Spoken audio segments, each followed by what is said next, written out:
नात्यांच्या बाजारात तेच लोक नेहमी एकटे ठरतात जे नेहमी मनाने स्वच्छ असतात. आपल्या विरुद्ध कट कारस्थान करणारी माणसं आपली जवळची असतात. हे कालही सत्य होतं आणि आजही तितकंच सत्य आहे. जेव्हा स्वतःचे महत्त्व सांगायची गरज वाटू लागते तेव्हा समजून जा तुमचे काहीच महत्त्व राहिलेले नाही. शब्द मोफत असतात पण त्यांच्या वापरावर अवलंबून असते की त्यांची किंमत मिळेल की किंमत मोजावी लागेल. दिखाव्याची जी नाती असतात ती दुरूनच दिखावा करतात. खरी नाती तीच असतात जी कशाचीही पर्वा न करता कायम सोबत असतात. मग ते नातं कोणतं का असेना, आणि जी नाती वेळेनुसार अथवा कोणाच्या तरी सांगण्यानुसार बदलतात ती आपली कधीच नसतात.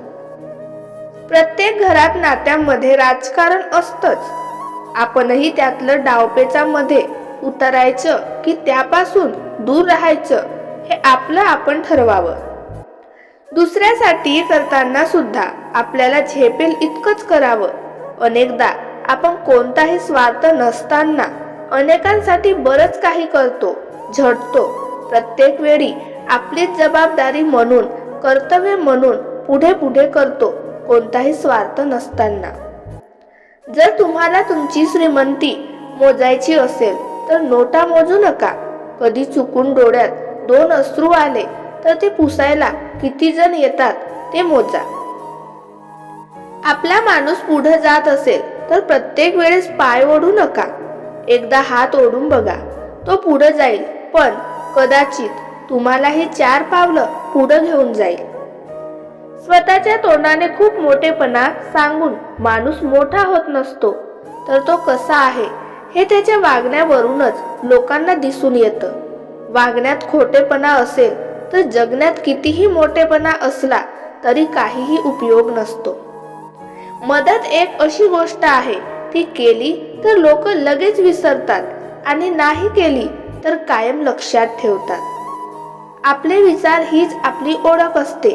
आपल्या विचारांची काळजी घ्या. विचार सजीव असतात, ते खूप लांबवर प्रवास करतात.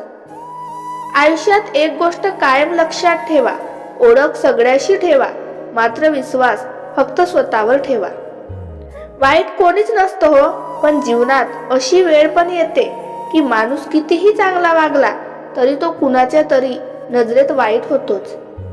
माणूस ओळखीच्या व्यक्तीबरोबर बोलत नाही, पण अनोळखी व्यक्तीबरोबर तासनतास बोलतो. कधी अडल्या नडल्याची हाक तुमच्यापर्यंत पोहोचत असेल तर ईश्वराचे आभार माना, कारण तो समर्थ असतानाही इतरांच्या मदतीसाठी त्याने तुमची निवड केली आहे. गोड बोलण्याचे सोंग करणारा माणूस कधीच कोणाचा हितचिंतक नसतो, हे लक्षात ठेवा. जेव्हा परिस्थिती तुमची परीक्षा पाहण्याचा प्रयत्न करत असते तेव्हा तिचा निकाल लावण्याचे सामर्थ्य तुमच्या जवळ ठेवा. आपल्या सोबत असणारी माणसं जगायला शिकवतात, तर आपल्याला सोडून जाणारे पुढं कसं वागायचं ते शिकवतात.